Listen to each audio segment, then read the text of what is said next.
The straw, the coal, and the bean. In a village dwelt a poor old woman, who had gathered together a dish of beans and wanted to cook them.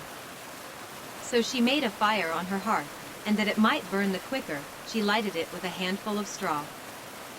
When she was emptying the beans into the pan, one dropped without her observing it, and lay on the ground beside a straw, and soon afterwards a burning coal from the fire leapt down to the two.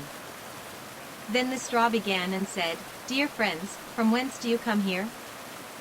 The coal replied, "I fortunately sprang out of the fire, and if I had not escaped by sheer force, my death would have been certain. I should have been burnt to ashes."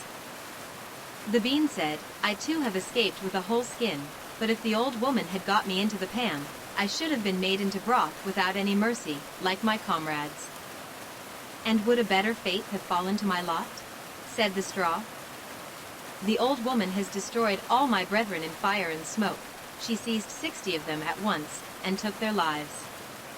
I luckily slipped through her fingers. But what are we to do now?" said the coal.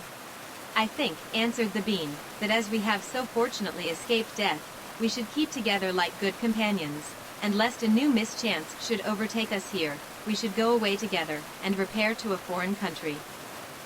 The proposition pleased the two others, and they set out on their way together.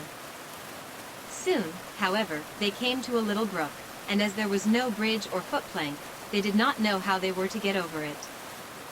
The straw hit on a good idea, and said, "I will lay myself straight across, and then you can walk over on me as on a bridge." The straw therefore stretched itself from one bank to the other, and the coal, who was of an impetuous disposition, tripped quite boldly on to the newly built bridge. But when she had reached the middle, and heard the water rushing beneath her, she was after all afraid, and stood still, and ventured no farther. The straw, however, began to burn, broke in 2 pieces, and fell into the stream. The coal slipped after her, hissed when she got into the water, and breathed her last. The bean, who had prudently stayed behind on the shore, could not but laugh at the event, was unable to stop, and laughed so heartily that she burst. It would have been all over with her, likewise, if, by good fortune, a tailor who was traveling in search of work, had not sat down to rest by the brook. As he had a compassionate heart, he pulled out his needle and thread, and sewed her together. The bean thanked him most prettily, but as the tailor used black thread, all beans since then have a black seam. The end.